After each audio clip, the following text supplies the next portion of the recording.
नमस्कार बच्चों, मैं शशिकांत जागीर आपका स्वागत करता हूं हमारे YouTube channel economics education hub Shashikant sir के चैनल में। आज हम पढ़ेंगे कक्षा 12 की व्यष्टि अर्थशास्त्र की पुस्तक के पाठ नंबर 4 पूर्ण प्रतिस्पर्धा की स्थिति में क्रम के सिद्धांत के अगले टॉपिक के बारे में, जिसका नाम है पूर्ति की कीमत लोच। पूर्ति की कीमत लोच। पूर्ति की कीमत लोच के बारे में हम जानेंगे कि पूर्ति की कीमत लोच क्या है। ठीक है, तो बच्चों इससे पिछले वाले वीडियो में हमने पढ़ा था कि बाजार पूर्ति वक्र क्या होता है, उसके बारे में हमने चर्चा की थी। आज हम पढ़ेंगे कि बस पूर्ति की कीमत लोच क्या होती है। देखो, पूर्ति की कीमत लोच से भी संबंधित प्रश्न पूछा जाता है कि पूर्ति की कीमत लोच क्या होती है। तो ध्यान देना, किसी वस्तु की कीमत में होने वाले परिवर्तन के फलस्वरूप, ध्यान देना, किसी वस्तु की कीमत में होने वाले परिवर्तन के फलस्वरूप उस वस्तु की पूर्ति मात्रा में होने वाला आनुपातिक परिवर्तन ही पूर्ति की कीमत लोच कहलाता है। तो ध्यान देना कि वस्तु की कीमत है, उसमें परिवर्तन होता है, उस परिवर्तन से क्या होता है, पूर्ति मात्रा में जो आनुपातिक परिवर्तन होता है उसे ही क्या कहते हैं, वस्तु की पूर्ति लोच कहते हैं। तो इसकी डेफिनेशन क्या हो जाएगी कि किसी वस्तु की कीमत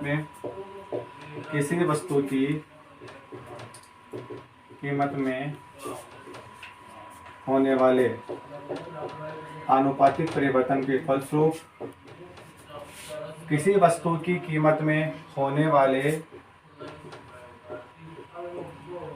आनुपातिक परिवर्तन के फलस्वरूप वस्तु की पूर्ति मात्रा में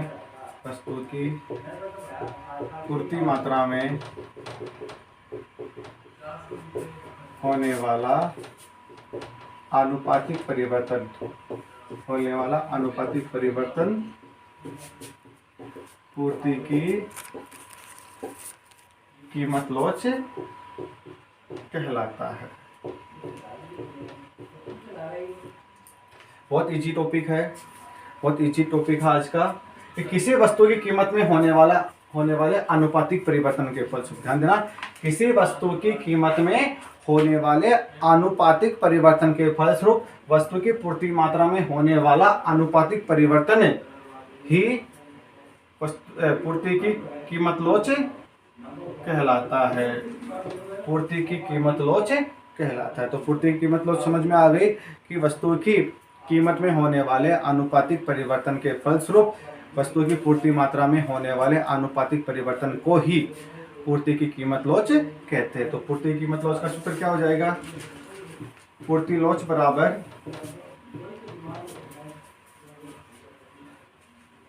वस्तु की पूर्ति में आनुपातिक परिवर्तन, वस्तु की पूर्ति में आनुपातिक परिवर्तन बटा वस्तु की कीमत में आनुपातिक परिवर्तन। तो पूर्ति लोच का सूत्र क्या हो गया, वस्तु की कीमत में आनुपातिक परिवर्तन बटा वस्तु की कीमत में आनुपातिक परिवर्तन। यानी वस्तु की पूर्ति में आनुपातिक परिवर्तन में भाग लगा दोगे वस्तु की कीमत में आनुपातिक परिवर्तन का, तो आपको पूर्ति लोच प्राप्त हो जाएगी। या वस्तु की पूर्ति मात्रा में प्रतिशत परिवर्तन बटा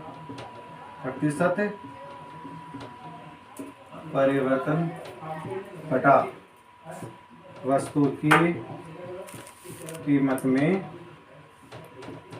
प्रतिशत परिवर्तन। तो बच्चों, पूर्ति की कीमत लोच समझ में आ गई होगी कि किसी वस्तु की कीमत में होने वाले आनुपातिक परिवर्तन के फलस्वरूप, किसी वस्तु की कीमत में होने वाले आनुपातिक परिवर्तन के फलस्वरूप वस्तु की पूर्ति की मात्रा में होने वाले आनुपातिक परिवर्तन ही पूर्ति की कीमत लोच कहलाता है। तो तो पूर्ति लोच का सूत्र क्या होता है? वस्तु की पूर्ति में आनुपातिक परिवर्तन बटा वस्तु की कीमत में आनुपातिक परिवर्तन, या वस्तु की पूर्ति मात्रा में प्रतिशत परिवर्तन बटा वस्तु की कीमत में प्रतिशत परिवर्तन। तो बच्चों, मैं आशा करता हूँ कि आपको पूर्ति की कीमत लॉज की डेफिनेशन समझ में आई होगी और उसका सूत्र भी समझ में आया होगा। अब मैं आपको न्यूमेरिकल क्वेश्चन के माध्यम से और अच्छी से समझा देता हूँ, ठीक है।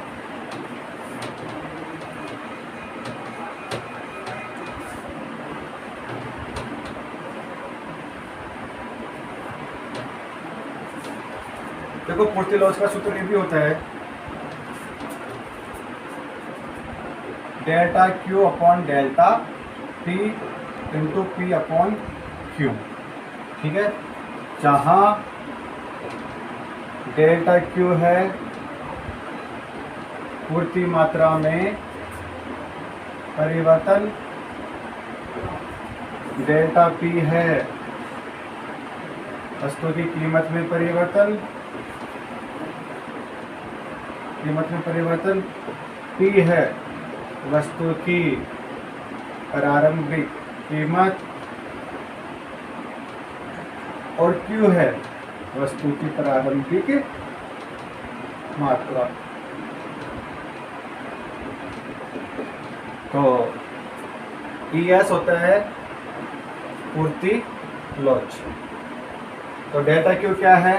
पूर्ति मात्रा में परिवर्तन, डेल्टा पी है वस्तु की कीमत में परिवर्तन, पी है वस्तु की प्रारंभिक मात्रा और क्यू है वस्तु की प्रारंभिक, पी है वस्तु की प्रारंभिक कीमत और क्यू है वस्तु की प्रारंभिक मात्रा।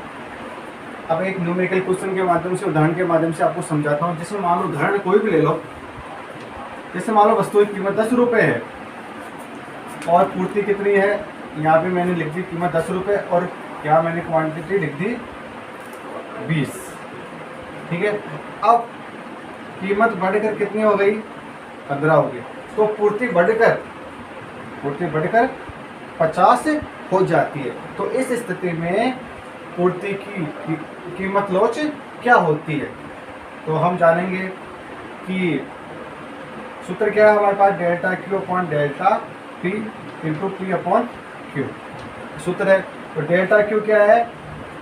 पूर्ति मात्रा में परिवर्तन। तो कितने का परिवर्तन हुआ? 20 से 50 हो गई, 20 से 50 हुई, तो इसका मतलब 30 का परिवर्तन होगा। और डेल्टा क्यू बराबर कितना हो गया? 30। और पी में कितना डेल्टा पी में कितना डेल्टा पी कितना है? 10 से 15 हो गई, तो कीमत में कितना परिवर्तन हुआ? 5 का। तो मैंने 5 लिख दी। पी क्या है? वस्तु की प्रारंभिक कीमत। तो वस्तु की प्रारंभिक कीमत क्या थी? 10, तो मैंने यहाँ 10 लिख दी, ठीक है। और क्यू क्या है? वस्तु की प्रारंभिक मात्रा 20 थी, तो मैंने 20 यहाँ लिख दी, ठीक है। तो देखो बच्चों, एक शून्य से एक शून्य गया, ठीक है। तो ये हो गया 10 × 3 बराबर 30 और 5 × 10, ठीक है। तो मान आ जाएगा 3। तो पूर्ति लॉज क्या हो गई? 3 हो गई। तो इस प्रकार अगर क्वेश्चन भी आ जाए तो इस उदाहरण के माध्यम से, इस सूत्र के माध्यम से आप न्यूमेरिकल क्वेश्चन भी कर सकते हो। तो ये सूत्र और ये उदाहरण आपकी समझ में आया होगा, ठीक है। अब हम बात करते हैं, ये जो विधि है ये है प्रतिशत विधि। पूर्ति कीमत लॉज ज्ञात करने की प्रतिशत विधि।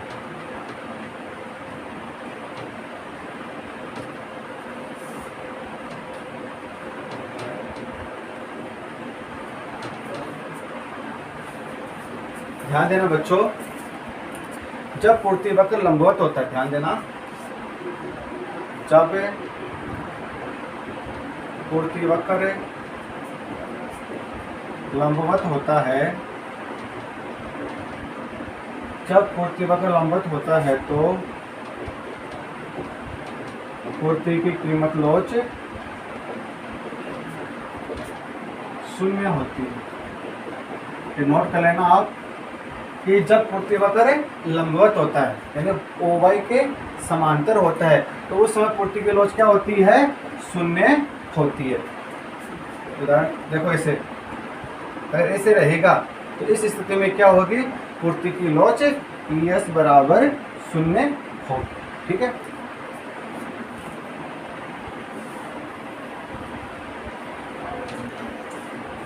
जब दूसरा पॉइंट, जब पूर्ति वक्र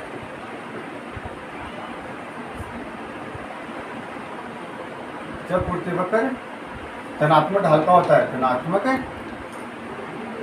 ढाल का होता है तो पूर्ति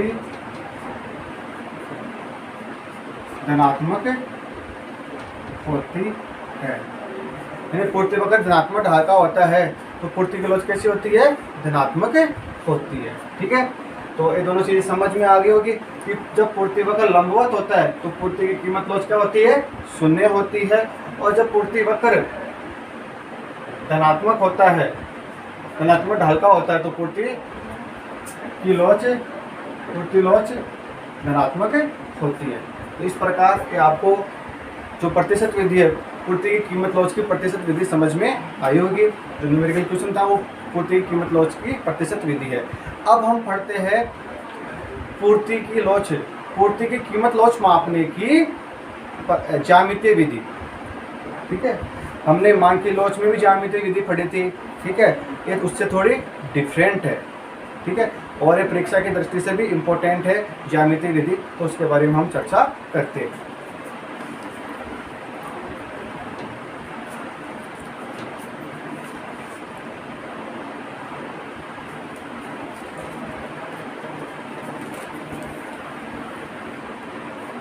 पूर्ति की कीमत लोच की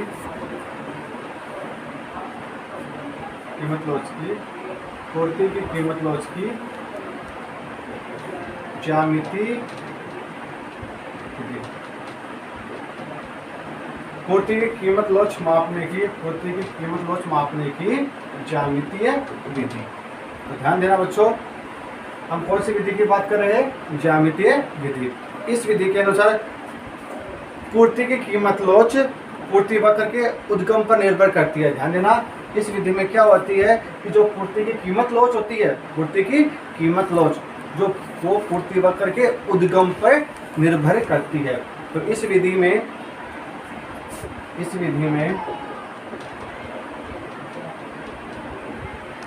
पूर्ति की कीमत लोच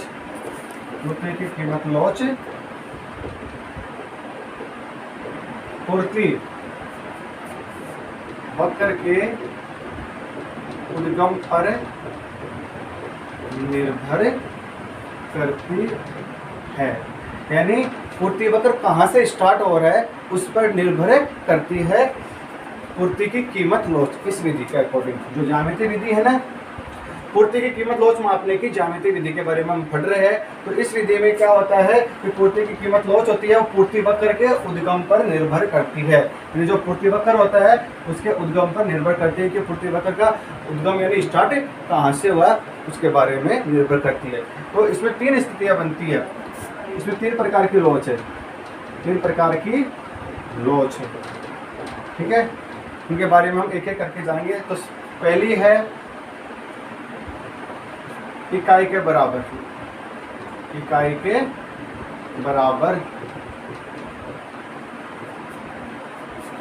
पूर्ति की कीमत लोच।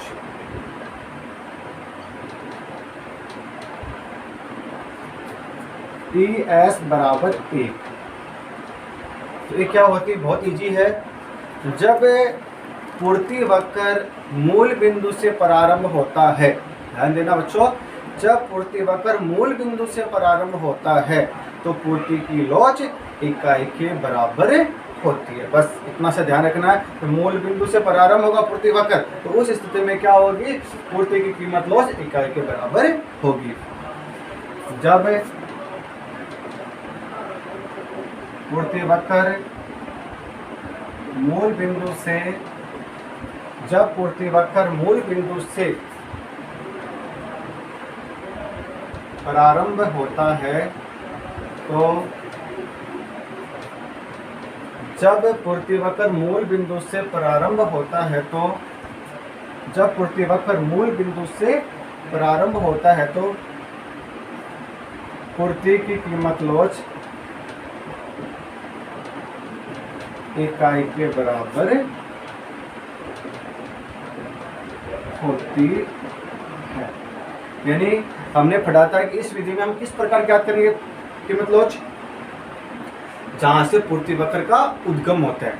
तो यहाँ से तो इकाई के बराबर में क्या होता है, पूर्ति वक्र मूल बिंदु से प्रारंभ होता है, मूल बिंदु से क्या होता है, शुरू होता है। तो उस समय क्या होती है, पूर्ति की कीमत लॉच इकाई के बराबर होती है। तो मैं आपको रेखा चित्र के माध्यम से अच्छे से समझाऊंगा, सब बच्चे ध्यान देंगे रेखा चित्र पर, और रेखा चित्र को नोट करते रहना है और इसको अच्छे से समझाना भी है आपको, ठीक है। जैसे मान लो ओ अक्ष पर है मात्रा यानी पूर्ति की मात्रा, और ओ वाई पर है वस्तु की कीमत, ठीक है। तो ये पूर्ति वक्र इस मूल बिंदु से प्रारंभ होता है, हमने देखा तो पूर्ति वक्र क्या है, मूल बिंदु से प्रारंभ हुआ है। यह एस वक्र, ठीक है। ये हो गई मात्रा ओ क्यू और कीमत हो गई ओ पी, ठीक है। तो ओ से प्रारंभ हुआ है, तो उद्गम कहाँ से हुआ इसका, एम बिंदु पर, ठीक है। तो एम बिंदु प्रारंभ हुआ है, तो इसकी मान की लॉज कैसे ज्ञात करेंगे, जहाँ से उद्गम हुआ है वहाँ वो वाला भाग और मूल बिंदु से क्वांटिटी वाला तक वाला भाग में हम भाग लगा देते हैं। तो उद्गम कहाँ से हुआ, मूल बिंदु से, यानी एम क्यू बटा ओ क्यू, एम क्यू बटा ओ क्यू, यानी एम और ओ एक ही बिंदु पर स्थित है, ठीक है ना। तो एम क्यू बटा ओ क्यू, यानी एम क्यू बराबर है ओ क्यू बराबर 1, ठीक है ना। इस समान संख्या में समान संख्या का भाग देते तो मान 1 आता है। तो मान की लॉज क्या हो गई, ई एस बराबर हो गई 1। तो बच्चों ये आपके अच्छे से समझ में आ गया होगा, क्योंकि मैंने क्या बताया कि जब पूर्ति वक्र मूल बिंदु से प्रारंभ होता है, पूर्ति वक्र देखो एस एस मूल बिंदु से प्रारंभ हुआ, तो पूर्ति की लॉज क्या होती है, इकाई के बराबर होती है, इकाई के बराबर होती है। तो देखो उद्गम है ओ क्यू और मूल बिंदु क्या है ओ क्यू, यानी उद्गम में मूल बिंदु का भाग लगा देते हैं, तो हमें क्या प्राप्त होती है, पूर्ति की कीमत लॉज प्राप्त हो जाती है। दोनों बराबर है तो मान क्या आएगा, 1 आएगा, ठीक है। इस प्रकार इकाई के बराबर जो पूर्ति की कीमत लॉज है वो बच्चों आपके अच्छे से समझ में आ गई होगी। अब हम बात करते हैं दूसरी स्थिति,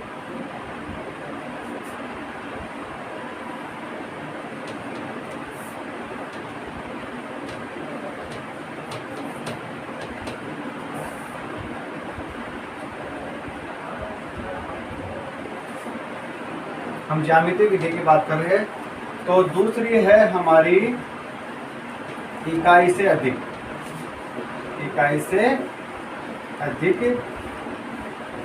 पूर्ति की कीमत लॉज, मतलब इकाई से अधिक है, यानी ई एस ग्रेटर देन 1। तो ध्यान देना, जब पूर्ति वक्र ऋणात्मक एक्स अक्ष से प्रारंभ होकर, ऋणात्मक एक्स अक्ष से प्रारंभ होकर धनात्मक वाई अक्ष को काटता है, तो उस स्थिति में पूर्ति की कीमत लॉज इकाई से अधिक होती है।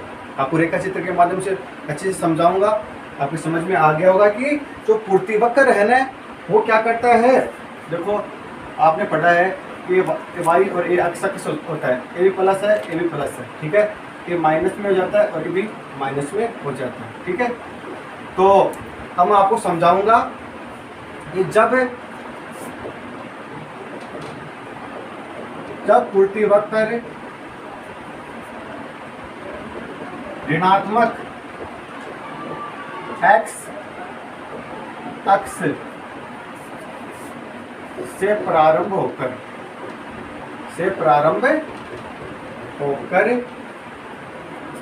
धनात्मक वाई अक्ष को काटता है, तो पूर्ति की कीमत लोच, पूर्ति की कीमत लोच इकाई से अधिक होती है, इकाई से अधिक होती है। ठीक है, तो ध्यान देना बच्चों, जब पूर्ति वक्र, हम पूर्ति वक्र की बात कर रहे हैं और हमने शुरुआत में ये पढ़ा था कि ज्यामिति विधि में क्या होता है, पूर्ति वक्र जहाँ से प्रारंभ होता है उसी के आधार पर क्या होती है, पूर्ति की कीमत लोच पता होती है।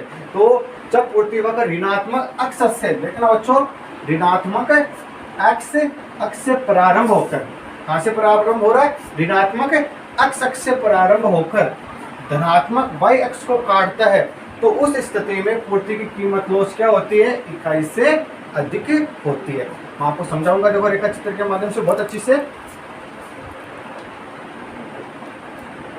ये x अक्ष धनात्मक है, ये y अक्ष धनात्मक है, इसके पीछे ये क्या हो गया, ऋणात्मक हो जाता है। आपको पता है, आपने गणित पढ़ी भी है, तो इधर वाला लेफ्ट वाला क्या होता है, ऋणात्मक हो जाता है। तो मैंने क्या बताया है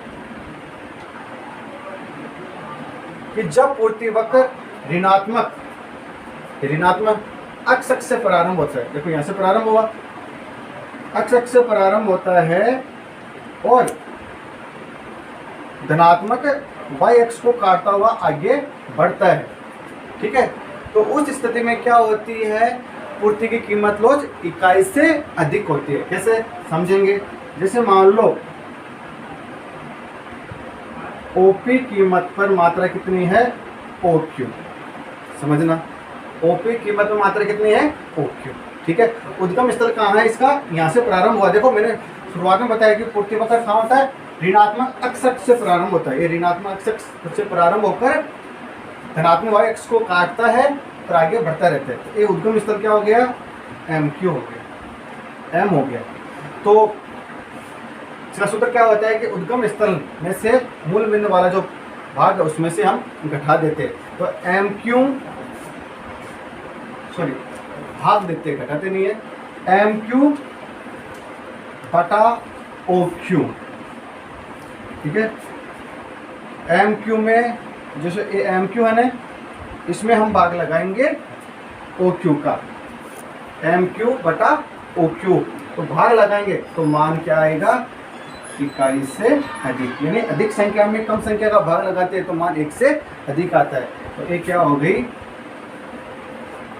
पूर्ति की कीमत लोच इकाई से अधिक होगी। बच्चों आपके समझ में आएगा, बहुत इजी है, रेखा चित्र के माध्यम से आपकी तो ये चीज और स्पष्ट हो गई होगी। ठीक है, समझ में आ गई होगी।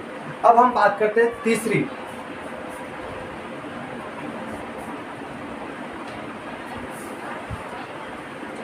देखो पहली तो है इकाई के बराबर, दूसरी है इकाई से अधिक, और तीसरी कौन सी है, इकाई से कम। तो तीसरी हो गई इकाई से कम पूर्ति की कीमत लोच, यानी ES लेस देन 1। ठीक है, तो ध्यान देना कि जब पूर्ति वक्र ऋणात्मक y अक्ष से प्रारंभ होता है, हमने वहां पे क्या अक्ष से प्रारंभ किया था, अब यहाँ कौन से में, ऋणात्मक y अक्ष से प्रारंभ होकर धनात्मक अक्ष को काटता हुआ आगे बढ़ता है, तो उस स्थिति में पूर्ति की कीमत लोच इकाई से कम होती है। ठीक है, कि जब पूर्ति वक्र ऋणात्मक y अक्ष से प्रारंभ होकर ऋणात्मक y अक्ष से प्रारंभ होकर धनात्मक अक्ष को काटता है, तो अक्ष को काटता है, तो जब पूर्ति वक्र ऋणात्मक y अक्ष से प्रारंभ होकर धनात्मक अक्ष को काटता है, तो पूर्ति की कीमत लोच इकाई से कम होती है। बच्चों समझ में आ गया होगा आपके, कम होती है। वक्र कहाँ से स्टार्ट हो रहा है, ऋणात्मक y अक्ष से प्रारंभ होता है और धनात्मक x अक्ष को काटता हुआ आगे बढ़ता है। तो उस स्थिति में क्या होती है, पूर्ति की कीमत लोच इकाई से कम होती है। अब ये रेखा चित्र के माध्यम से हम समझेंगे तो आपकी पूरा स्पष्ट रूप से समझ में आ जाएगा। देखो ये मैंने रेखा चित्र बनाया, ठीक है, ये OX है, ये OY है, ठीक है। अब इसके नीचे क्या होगा, OY ऋणात्मक हो जाएगा, यानी ये जो y अक्ष है वो क्या हो जाएगा, ऋणात्मक हो जाएगा। तो मैंने यही बात बताया कि जब पूर्ति वक्र कहाँ से प्रारंभ होता है, ऋणात्मक y अक्ष से, तो यहाँ से प्रारंभ हो रहा है, ठीक है। तो ऋणात्मक अक्ष से प्रारंभ होता हुआ ये क्या करता है, धनात्मक y अक्ष को काटता है। तो उस स्थिति में क्या होती है, उस स्थिति में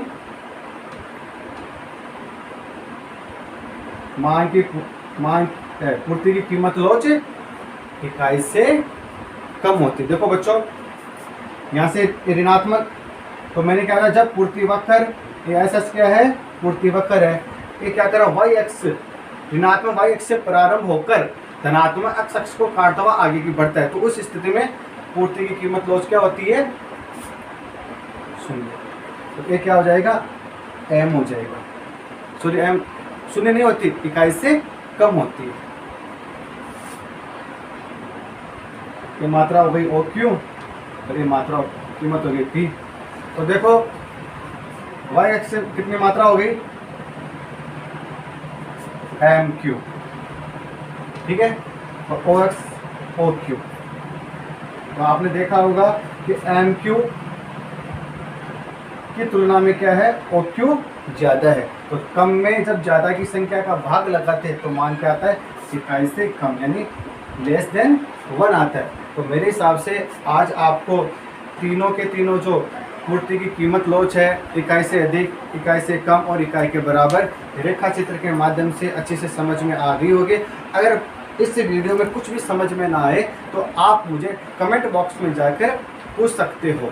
अगर आज का वीडियो हमारा अच्छा लगा तो हमारे वीडियो को, हमारे चैनल को सब्सक्राइब करें, वीडियो को लाइक करें और अधिक से अधिक अपने दोस्तों के साथ शेयर करें। धन्यवाद।